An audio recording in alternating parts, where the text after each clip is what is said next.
जो हमारा क्वेश्चन है यूनिट नंबर 4 एक्सरसाइज नंबर 4.1 और क्वेश्चन नंबर 7 का पार्ट 1 सॉल्व कर रहे हैं। तो इसके लिए जो फॉर्मूले इस्तेमाल होंगे पहले उसको देख लेते हैं।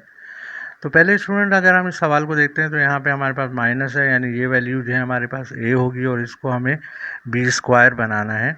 और इसमें यहाँ पे देखिए माइनस लिखा हुआ है, तो हम यहाँ पे माइनस का फॉर्मूला इस्तेमाल करेंगे। मैं आपके सामने लिख देता हूँ a स्क्वायर प्लस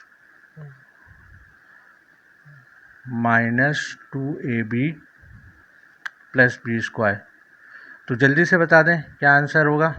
बिल्कुल, बहुत अच्छे, आप बिल्कुल समझदारी से काम कर रहे हैं।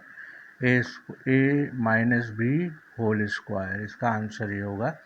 नॉर्मली टीचर्स जो हैं ये स्क्वायर बताते हैं और आपको ये वैल्यू याद होती है। अगर हम ये बोलेंगे तो ये इसके इक्वल होगी।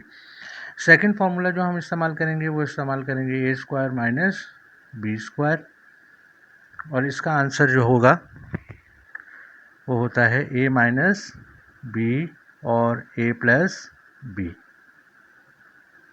अब ये वाइस वर्सा है, इसको पहले लिख लें या बाद में लिख लें, इससे कोई फ़र्क नहीं पड़ता। तो अब हम सबसे पहले यहाँ पे इजिकल टू इस्तेमाल करेंगे।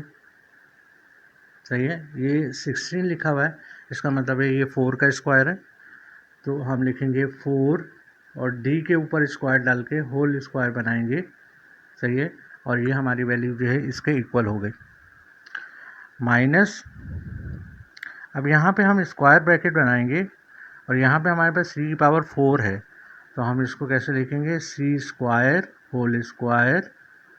सही है, और फिर हम ये स्टेप नहीं कर रहे, और यहाँ पे मैं d लिखना भूल गया, यहाँ पे d भी आएगा और फिर प्लस आएगा। तो अब यहाँ पर हम ये वाला स्टेप करेंगे, यानी मैं यहाँ पे d का वाला स्टेप करूँगा, d होल स्क्वायर। इसका मतलब ये हुआ मैंने a स्क्वायर की वैल्यू हमारे यहाँ पे पास जो है वो c है और b स्क्वायर की वैल्यू जो है वो d है। और यहाँ पे देखें, यहाँ पे माइनस है तो हम यहाँ पे भी माइनस का इस्तेमाल करेंगे और फिर 2 इस्तेमाल करके यहाँ पे ये इनसाइड जो वैल्यू है c स्क्वायर उसको लिख लेंगे और फिर d को लिख लेंगे। ये स्टेप हमने इसी एक्सरसाइज में क्वेश्चन नंबर 2 और 3 में और 4 में ये किया हुआ है स्टेप। तो मुझे उम्मीद है कि आपको ये बात समझ में आ रही होगी। नेक्स्ट हम इसको ऐसे ही लिखेंगे, इसको हमने ऐसे ही लिख लिया।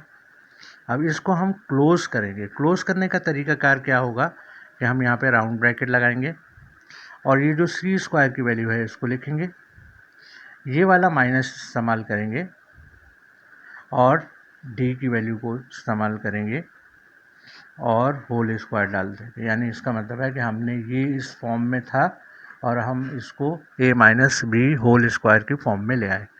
अब अगर इसको गौर से देखें तो ये वैल्यू जो है a के इक्वल है और ये टोटल वैल्यू जो है वो b के इक्वल है, और यहाँ इसके ऊपर स्क्वायर डाला हुआ है और यहाँ पे भी इसके ऊपर स्क्वायर है।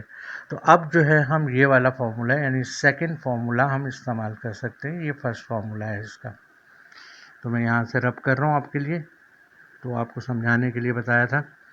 साइड में फार्मूले लिखे हुए उसको रेफरेंस के तौर पे इस्तेमाल किया करें, बीच में न्यूमेरिकल के नहीं लेकर आएँ, क्योंकि उससे जो है फिर बाद में कन्फ्यूज़न होती है।